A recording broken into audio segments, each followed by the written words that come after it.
The political scene in South Africa has been rocked into chaos after a devastating High Court judgment that saw President Cyril Ramaphosa politically maimed and the African National Congress, ANC, totally in shambles.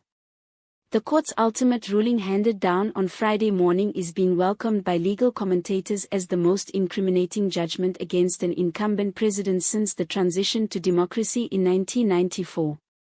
In a landmark ruling, the court held that Ramaphosa had breached key provisions of the constitution, defaulted on his responsibilities to maintain the rule of law, and conducted himself in such a way as to actively erode public trust, especially with regards to the protracted failure farm saga, abuse of state finances, and obstruction of justice. The court's ruling was starkly direct.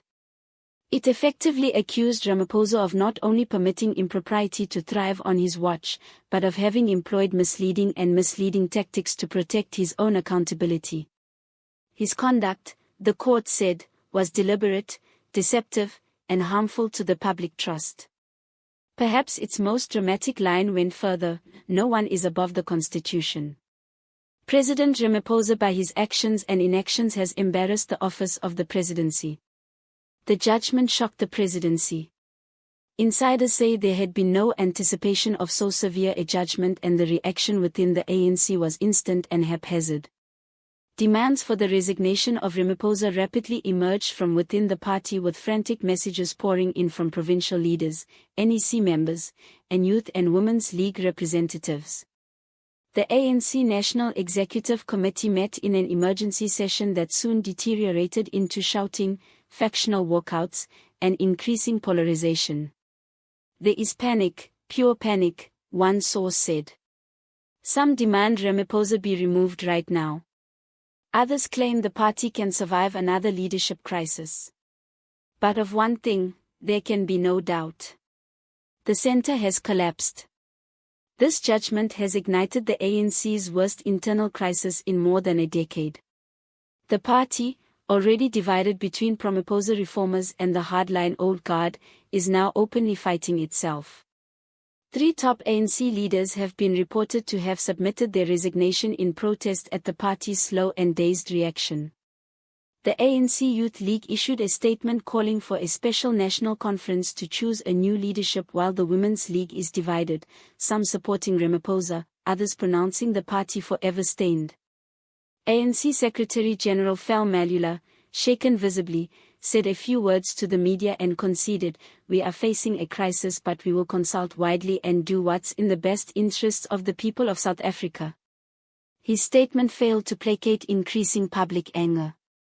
Though the court judgment dwelt on some blockbuster charges, foremost among them was Ramaphosa's breach of the Executive Ethics Code to not disclose large amounts of foreign currency stashed at failure farm. The ruling also referred to interference with law enforcement bodies, allegedly directing major officials to shut down the investigation, and the abuse of presidential authority to escape accountability. The court further pointed out his refusal to assist Parliament and independent investigative organizations.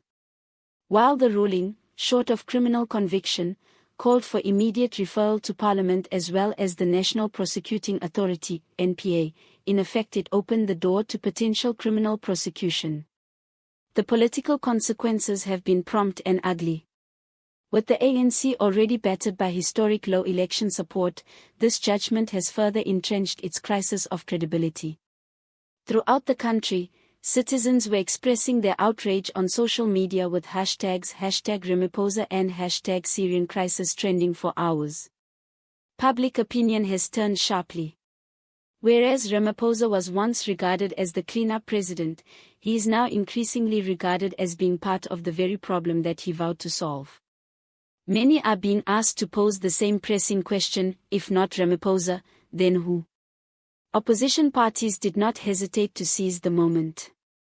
The Economic Freedom Fighters, EFF, Democratic Alliance, DA, Action SA, and others organized synchronized press conferences urging the president to resign or be impeached. The High Court has spoken.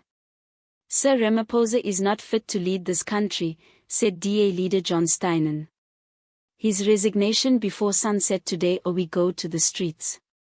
Julius Malema reiterated the message more harshly: the ANC is crumbling under the pressure of its own corruption. This ruling vindicates us for saying so all along. Ramaphosa is not the answer. He's the problem. At the same time, civil action has started to spread. In a number of provinces, regular South Africans have begun demonstrating on the streets, calling for justice, new elections, and a total change of government. Protesters claim they are fed up with being misled and deceived, and many are now asking for a new political era, one based on openness, accountability, and leadership by the people. The future for President Ramaphosa is uncertain. Legal analysts caution that although the judgment per se is not a conviction, the referral of the NPA and Parliament may create the platform for a series of events to unfold that would result in impeachment, prosecution, or both. As the ANC further fades into crisis and opposition builds steam, South Africa's political establishment teeters on the precipice. One thing at least is clear: the age of political impunity is ending, and Ramaphosa might be the first to pay the price.